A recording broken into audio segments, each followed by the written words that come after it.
चिड़ियों से मैं बाज लड़ाऊं, गिदड़ों को मैं शेर बनाऊं, 1.25 लाख से एक लड़ाऊं, तभी गोविंद सिंह नाम कहाऊं। एक ऐसे गुरु जिन्होंने अपने दम पर पूरी की पूरी सेना खड़ी कर दी। आज हम बात करेंगे गुरु गोविंद सिंह जी के जीवन के विषय में। सिख संप्रदाय में ये 10 गुरु हैं। सबसे पहले गुरु हैं गुरु नानक देव जी, जिन्होंने सिख धर्म की स्थापना की थी। दूसरे गुरु हैं गुरु अंगद देव जी, जिन्हें लहणी जी के नाम से भी जाना जाता है। तीसरे गुरु हैं गुरु अमरदास जी। चौथे गुरु हैं गुरु रामदास जी। पांचवे गुरु हैं गुरु अर्जन देव जी। छठवें गुरु हैं गुरु हरगोविंद सिंह जी। सातवें गुरु हैं गुरु हर राय जी।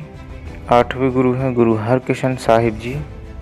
नौवें गुरु हैं गुरु तेग बहादुर सिंह जी।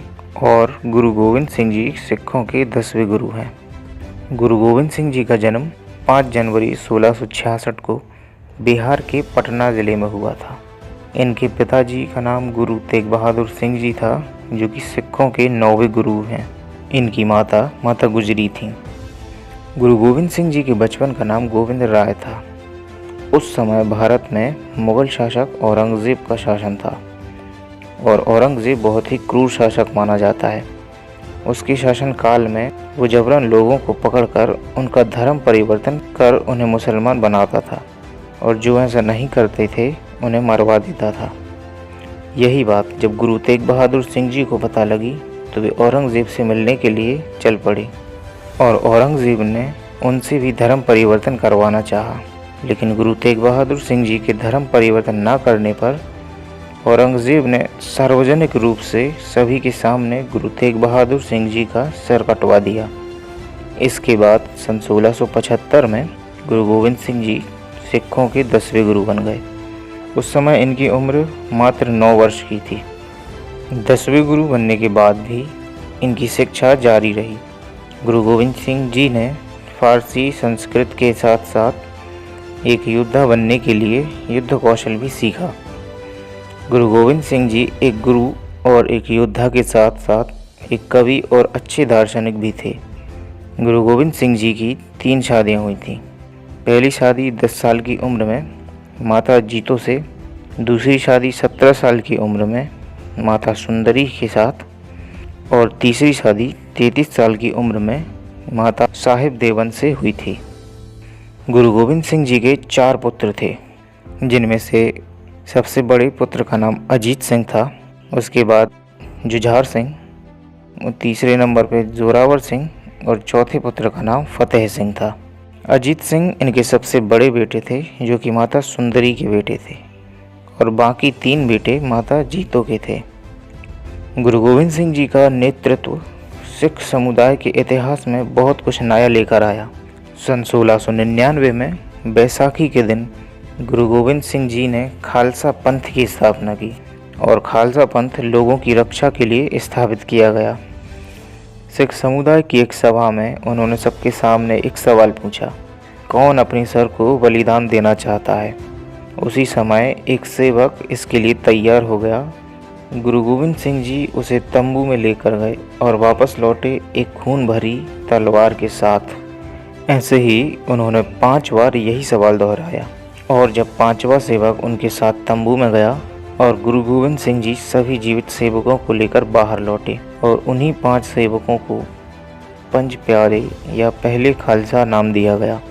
गुरुजी ने खालसा के लिए 5 चीज़ों को रखना अनिवार्य बना दिया था, और यही सिख धर्म के 5 ककार कहलाए। केश, खालसा के लिए केश सबसे प्रमुख माने जाते हैं।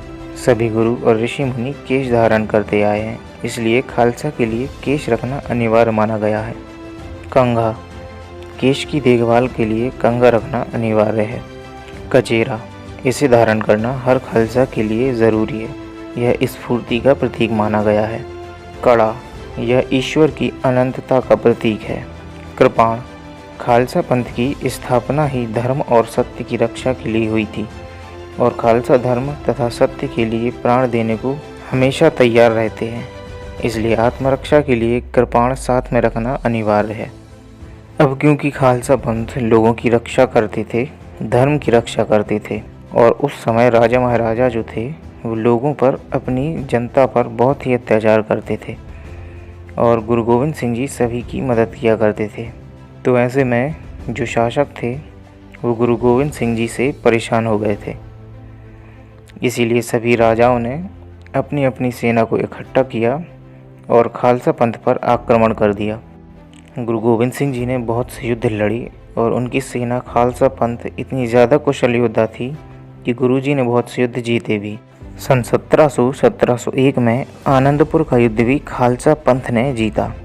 इस युद्ध के बाद मुगलों ने धोखे से आनंदपुर को घेर लिया।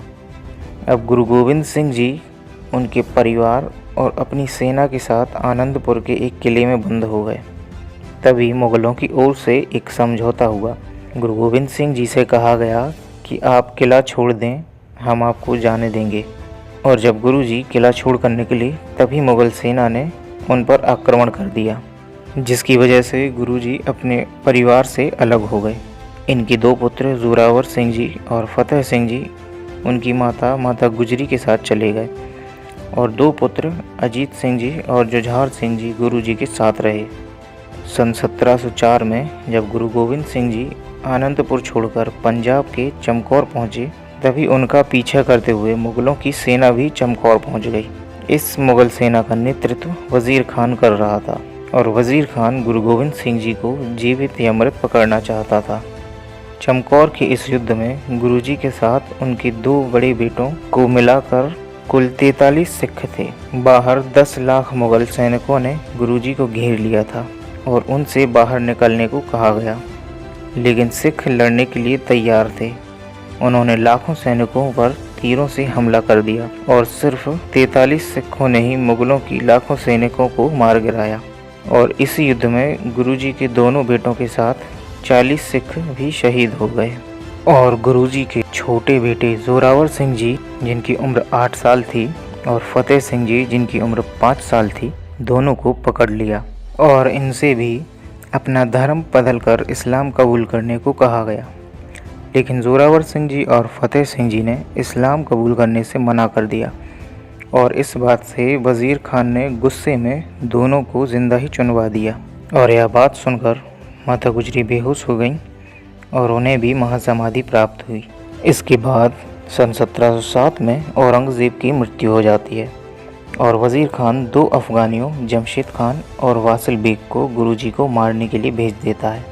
इन दोनों ने ही धोखे से जब गुरुजी विश्राम कर रहे थे तब उन पर आक्रमण कर दिया, जिससे गुरुजी बहुत ज़्यादा घायल हो गए और घाव इतने ज़्यादा बड़े थे कि वो ठीक नहीं हो सके और गुरुजी को 7 अक्टूबर 1708 में महासमाधि प्राप्त हुई।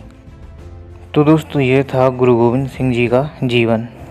इन्होंने अपनी पूरी ज़िंदगी लोगों की सेवा में गुजार दी।